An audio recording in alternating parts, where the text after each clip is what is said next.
एक बार जोरदार तालियां इस चर्चा की शुरुआत करेंगे, क्योंकि देश को सबसे बेहतर तरीके से बदलने वाली ऐसी बहुत सारी योजनाएं हैं जो पाटिल साहब के नेतृत्व में आगे बढ़ी हैं, देश को मजबूती देने वाली।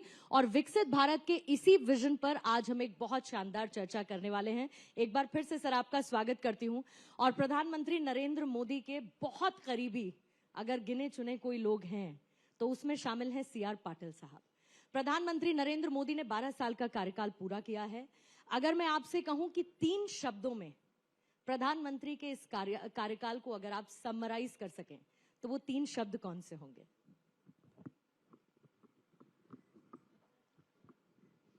सुरक्षित भारत, विकसित भारत और फ्यूचर में जो महासत्ता बनने के और बढ़ रहा है ऐसा भारत बनाने में माननीय प्रधानमंत्री मोदी साहब का सबसे बड़ा योगदान है। जी सर, 2014 में हमने देखा कि प्रधानमंत्री ने स्वच्छ भारत की अपील की, ब्रांड एम्बेसडर बनाए, और फिर उसके बाद हर घर जल जैसी योजनाएं थी वो सिर्फ प्रधानमंत्री नरेंद्र मोदी के एक बड़े विजन के तौर पर हमने देखी। लेकिन आज जब हम चर्चा करते हैं इसकी उपलब्धियों के साथ, आपको लगता है कि वो ड्रीम प्रोजेक्ट्स आज एक सस्टेनेबल मॉडल में तब्दील हो चुके हैं? माननीय प्रधानमंत्री नरेंद्र मोदी साहब ने विकसित भारत का 2047 का टारगेट दिया है। अगर लोगों के घरों में टॉयलेट नहीं है, महिलाओं को सूर्यास्त के बाद में या सूर्योदय के पहले टॉयलेट के लिए बाहर जाना पड़ता है, उनकी सुरक्षा का प्रश्न आता है, ऐसा भारत कभी विकसित भारत नहीं हो सकता। और इसीलिए सबसे पहले माननीय प्रधानमंत्री श्री नरेंद्र मोदी साहब ने टॉयलेट बनाने का आह्वान किया, सरकार ने पैसा दिया और 12 करोड़ घरों में टॉयलेट बने, जिसके कारण 60 करोड़ लोगों की जो बाहर शौच के लिए जाने की आदत थी वो बदल गई। ये मोदी साहब के सरकार के यहाँ फिगर नहीं है, ये WHO के रिपोर्ट के अनुसार मैं आपको बता रहा हूँ। दूसरी बात कही आपने, हर घर नल से जल की बात है जी। तो मैंने जो कहा वैसा है कि WHO का रिपोर्ट ही कहता है कि ये योजना आने के पहले 9 करोड़ महिला रोज पानी के लिए दूर दराज तक भटकती थी।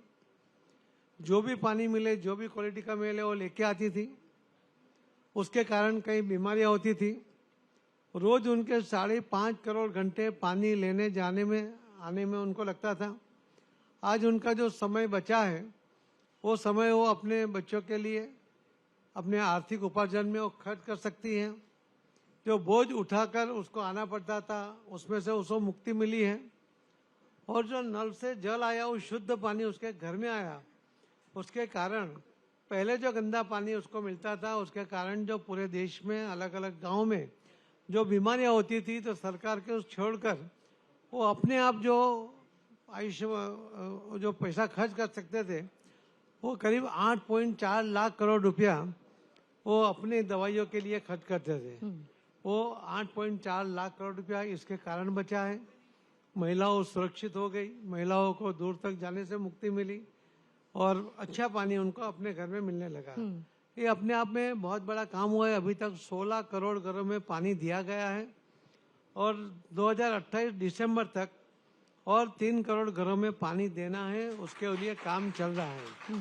तो विकसित भारत कहना तो आसान है, मगर विकसित भारत तक आगे बढ़ने के लिए अगर हम टॉयलेट नहीं बनाएंगे, अगर हम पानी नहीं देंगे तो विकसित भारत संभव ही नहीं है। तो ये प्राइमरी है। ऐसी बहुत सी योजना है तो बहनों के लिए गैस के कनेक्शन दिए गए, महिलाओं को सुरक्षित रखने के लिए और कई कदम उठाए गए, हर सेक्टर के लिए काम किया गया। तो विकसित भारत तक पहुंचने के लिए सभी आवश्यक योजना में से ये दोनों योजना है और जो दोनों हमारे मंत्रालय की है। बिल्कुल। और 15 crore 83 lakh to be precise ये नल कनेक्शन जो पहुंचा है एक बहुत बड़ी उपलब्धि है। लेकिन साथ ही आपने क्योंकि महिलाओं का जिक्र किया, जब प्रधानमंत्री ने सोचा कि हर घर में शौचालय बनना चाहिए, आज जब हम बात करते हैं आपको लगता है कि महिलाओं के सम्मान को लेकर, एक डिग्निटी को लेकर एक बहुत मजबूत स्तंभ के तौर पर इस योजना ने काम किया है? योजना के कारण मैंने कहा कि महिलाओं तो सुरक्षित भी हो गई और महिलाओं को पहले अगर शौच के लिए जाना था तो सूर्यास्त की वो वेट करती थी, तो पूरा गंदगी अपने शरीर में लगती थी, उसके कारण उसको कई प्रकार की बीमारियां भी होती थी। और जो उनके बच्चे भी शौच के लिए बाहर जाते थे, उनको जो डायरिया के वजह से हर साल करीब 60,000 बच्चों की मौत होती थी। पहले ही 5 साल के अंदर करीब 3 लाख बच्चों को मौत से बचाया गया है। तो अपने आप में ये योजना बहुत अच्छी तरह बनी है। मैं उसी की मीटिंग अभी करके आया हूँ, दोनों हमारे जल जीवन मिशन का और स्वच्छता का। वहाँ पर हम जो टॉयलेट बने हैं उसको कैसे डबल फीट बनाए, कैसे उसको स्वच्छ रखे, उसके बारे में अभी हम प्लानिंग कर रहे थे। तो माननीय प्रधानमंत्री मोदी साहब छोटी छोटी बातों को ध्यान में लेकर लोगों की समस्या को हल करने के लिए जो काम करते हैं, उसी में की ये दोनों योजना है।